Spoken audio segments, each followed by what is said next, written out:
尊敬的面粉们好，今天你们赚钱了吗？上一集我在节目中说过了，要退出 Twitter 和 Telegram 了啊。我目前呢也已经在迁移我的 Twitter 和会员群友到了一款新型的 Web3 社交软件里面，但是这个软件呢，我目前呢只是小范围的给我的老用户、老会员提前公开，让他们参与早期测试，因为我得到了一个消息，就是参与早期测试的人都能得到一定数量的稳定币空投，并且呢反馈一些官方的 bug 呀，提交建议。如果建议被采纳了以后，还能获得丰厚的稳定币的奖励。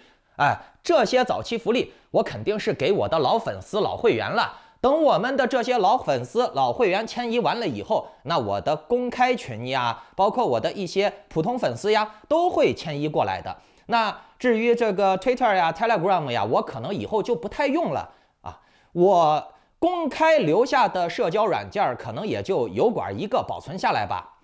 而且我仔细想了一下我以后做节目的话题也会有所改变。我打算变身为打假者了，就跟方舟子一样他是科学界的打假者，那面具人我就是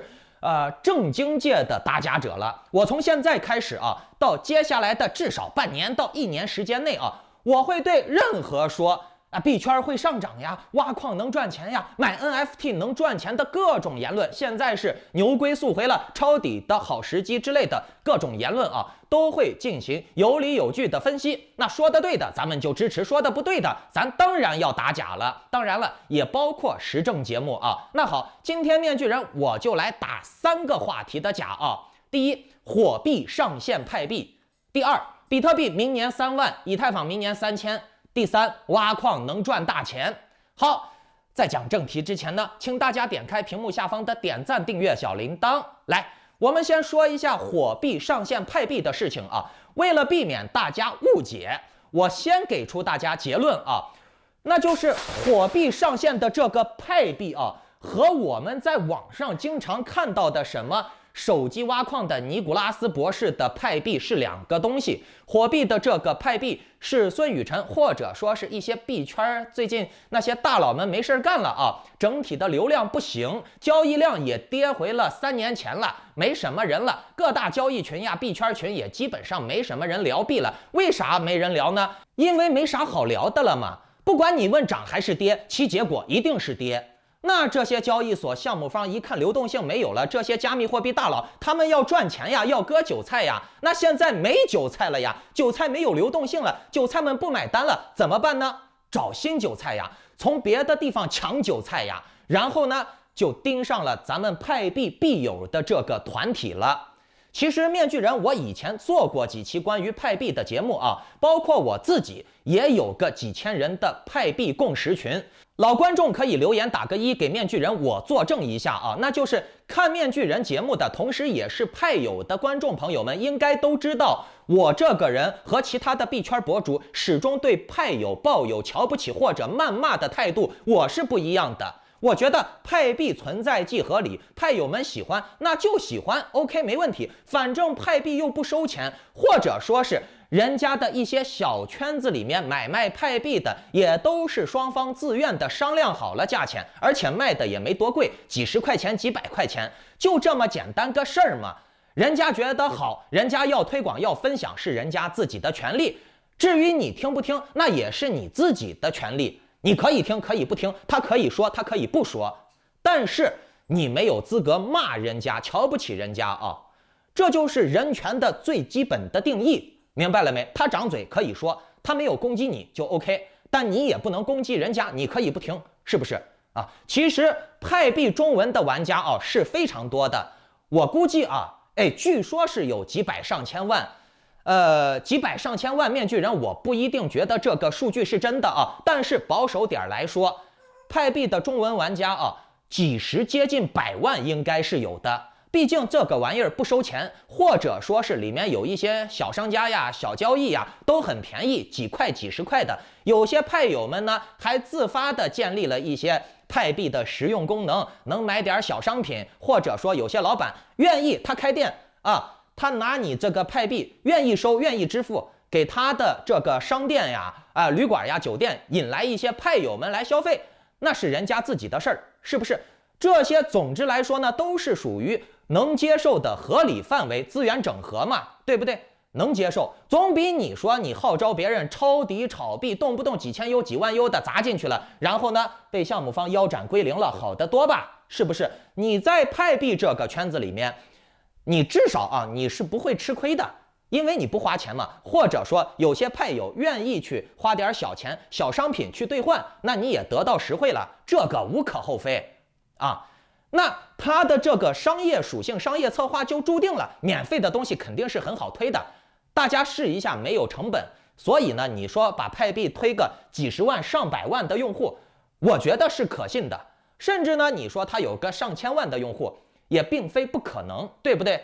反正面具人，我觉得派币干的事情都是合情合理的。可能有些派友们在营销派币的过程中，有些夸大或者吹牛逼的成分，但是他们也没有伤害别人啊，也没问你要钱啊，也没号召你去抄底投个几千几万 U 啊，对不对？他吹牛逼，他也不妨碍你嘛，对不对？你可以听，可以不听。再说了，哪个项目方不是王婆卖瓜自卖自夸的？人之常情，这些都能理解啊。谁没吹过牛逼？是不是啊？那面具人我就不知道了啊，为什么？所有人，至少是大部分人啊，看起来是什么金融专家呀、币圈 KOL 博主的人，都对派友们抱着鄙视的态度啊！你凭啥瞧不起人家啊？而且你能不能有点素质？你就算是瞧不起人家，你至少表面上态度要过得去，是不是？别张口骂人家脑残，说人家传销，说人家傻逼，是不是啊？人家有人自己的选择。人自己愿意吃辣的吃甜的啊，自己愿意你管不着，你想听了听，不听了也可以，对不对啊？你们说面具人我讲的有道理不啊？如果说觉得有道理的，大家可以留言给我打个1，表示支持一下。还有呢，派友们觉得我讲的有道理，哎，我真的是，你看我前几期节目啊，我只要有讲派币的，我都是站在一个，我如果说我不接受啊，或者我不喜欢不支持，但是呢，别人也没伤害我，那我也不能骂人家傻逼脑残，是不是传销狗之类的啊？这些话啊，只要你给一些什么大佬呀、博主，你说你是玩派币的，他可能10有8、9句都是这样骂你的，对不对？如果觉得面具人我说的这个在理，可以帮我分享给别的派友啊。面具人我可没有蹭派币的热度啊，因为我本身也是支持派币的，而且我对派币也做了不少的贡献，我还给派币引流呢。我把我之前自己的一个几千人的群都改名成派币群了，明白了没？我是直接把我现有的群本身就有这么多人给改名成派币群了，你说我蹭谁的流量了？我是贡献流量的，好不好啊？我一期节目不刷留言，不刷点赞，不刷播放量的，好歹也有7、8千的播放量，1、2万的播放量，对吧？我没有说派币派友们的坏话吧？我还替你们申冤，是不是？那你说我是蹭流量呢，还是在帮你们呢？对不对？啊，我没别的那些博主那么的下作恶心的去，又要骂咱们派友，还要去蹭一下流量，本身流量就不行，要靠着派币们去蹭一下流量，派友们去把它蹭一蹭。面具人我就算不讲派币，我的节目也是1、2万的播放量啊，我讲了还是那么多，所以呢，我不存在蹭流量的这个嫌疑啊。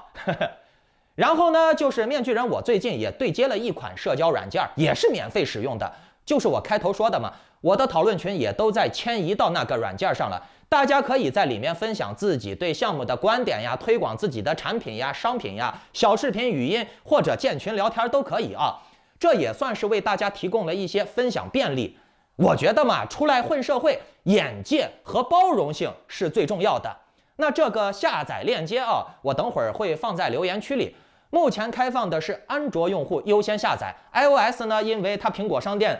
针对 Web3 有一些比较严格的审核，所以会慢一些啊。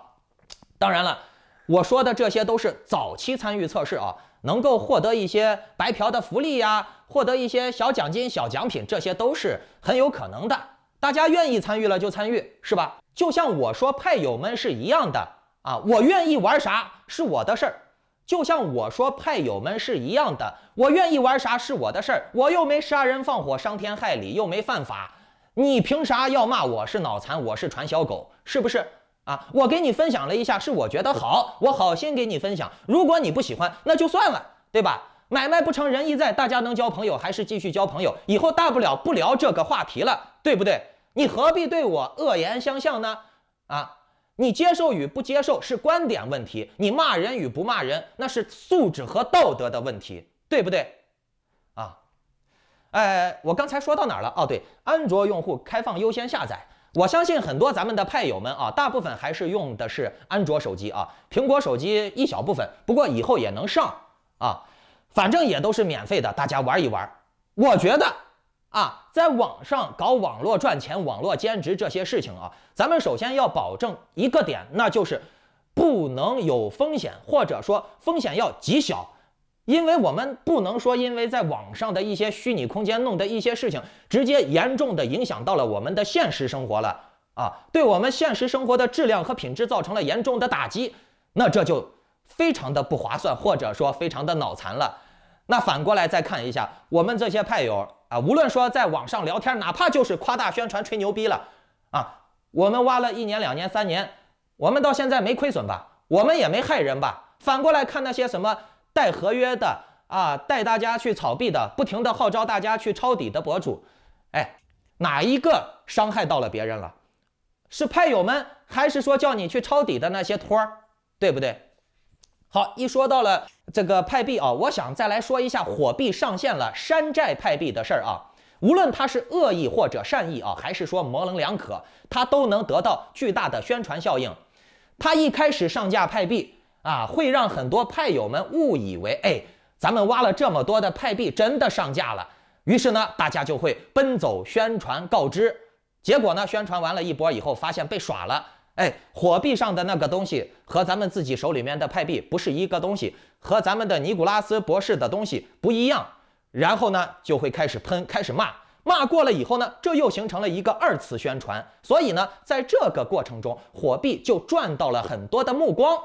不管是说好的还是骂的啊。因为这个山寨派币是他自己上的币嘛，他自己可以控制啊。币价能做多高，它就可以做到多高啊！泡沫能做到多大，它就能做到多大。什么时候拉盘，什么时候砸盘，它都可以控制。那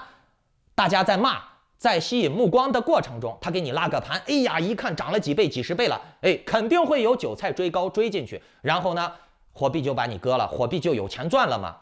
这个东西啊，反映出来了一个非常严重的现象，那就是。如果说币圈都到了需要压榨这些娱乐玩家们的小圈子的利润的时候，想办法利用从他们身上的凝聚力呀，他们铺垫了几年的这种啊，哪怕是白挖娱乐玩的这么一个人群啊，还要从他们身上榨点油水出来，那就可见币圈真的是穷途末路了啊！那我说到这儿了，当然会有那些币圈的狂热信仰者跳出来怼面巨人，我说，哎。那现在币圈没有流动性了啊，没有新鲜人进场了啊，走不动了，涨不动了，那这就证明币圈见底了，可以抄底了。现在就是底部，马上牛龟速回了，你抄进去了以后，你就能翻几倍、几十倍，是吧？比特币上5万、8万、10万，以太坊还能涨到1万。OK， 来，面具人今天就给你们上一堂数学课，我会用全球的数据来给你们算一算币圈的现在以及未来，future。明白了没啊？我这些数据可是专业且合理的数据啊！你们听完了以后可以反驳我，但是我敢保证你们听完了以后反驳不了我。如果你们要反驳，我当然虚心接受了啊！欢迎留言反驳我。来，咱们算一算啊！我先来给大家说一个数据啊，那就是加密货币的用户目前是4个亿。好，你们再记住一个重要的数据，那就是币圈目前的资金量是多少？8000亿美金左右。那8000亿美金平均到4个亿的人头上，平均每个人的投资金额差不多为2000美金的样子，2000美金的投资量。那这2000美金的投资量放在发达国家都算一笔不小的数字。那2000美金在发展中国家，比如中国、泰国、印度啊，2000美金就是大数字了，不是人人都能拿得出手的。也就是说，币圈目前已经把4亿用户都透支的差不多了。就这，我还没算币圈蒸发和亏损的钱呢。如果要把这个钱算上，那币圈的人均投资金额可能就是4、5千美金了。大家可以根据这个数字来回看一下自己在币圈赚的，算上投的，来来回回亏掉的。我相信每个人跟这个数据相差应该不远，可能会更多，但是少也少不到哪儿去。好，那这个数据大家记住了那既然现在币圈跌到这个样子了，流动性也几乎没了新鲜血液也几乎没了，需要沦落到去抢别的圈子里面的人了。那很多人就说这个时候就到底了，可以抄底了。OK， 那我们就来展望一下未来 future， 对不对？我们可以遥望一下未来币圈用户的扩展的可能性。好，那我们就要算一下全球人口了。全球人口目前是70亿，其中呢有 65.3% 的人口介于15岁至64岁之间，差不多算下来就是6、7、42，有42亿人是适龄的投资人口。你总不能说让小学生和70、80岁的老头、老太太、老大爷去玩区块链吧？几乎是不可能的。那么也就是说，我们按照全球有42亿的人是潜在的加密客户，但是这个数据范围呢，我们还要更精准一点，我们要拨除15到25岁的和55岁到64岁的这些人，这些人投资区块链的可能性是非常低的。那么我们就保守一点宁缺毋滥嘛，我们就从42亿中再减掉15到25岁的人和55到64岁的人，比例我不给太多吧，从42亿当中再减掉30%，约得出全球有30亿人左右是加密货币的潜在的投资用户，没毛病吧？30亿人也不少了。那现在已经是加密货币投资用户的人就有4亿人在投资了，差不多占30亿人的1/7左右。那这个比例已经不低了而且绝大多数人这4亿人当中是处于亏损状态的。大家可以试一试问一问周围炒币的人到底有几个人是赚钱的？我相信这个比例是比较小的。有人赚没有，但是属于绝对的少数。这个话我没乱说吧？而且1/7呀，1/7。好，你觉得这个比例不算高，那大家可以试一试，你在周围推广7个人，这不马上逢年过节了，春节大家都要聚到一块儿吃年夜饭，你可以在年夜饭春晚上面大家合家欢乐的时候，给你的亲朋好友关系都不错的人，能坐在一个桌上喝酒聊天的人，给他们推荐一下你说来咱们炒币吧，我买比特币，你现在抄底，未来不错，很有前景。我敢说10个人里面有7个人、8个人都会对你投来异样的眼光，是不是？你更别说你推广7个人里面有1个人能成交了，是不是？而且现在比特币的知名饱和度已经是非常高了，可能大家都知道比特币了不相信你们春节回农村的时候，你们问一问村口的大妈，现在很多村口的大妈都知道比特币了。但是你告诉他们让他们买比特币，你看看有几个人愿意买的？我相信这个比例不一定是1/7了，可能会是70%，甚至700%，对不对？好，我们根据这个数字的基础咱们就按1/7来算，或者说是你推广10个人里面有5个人还有可能会买比特币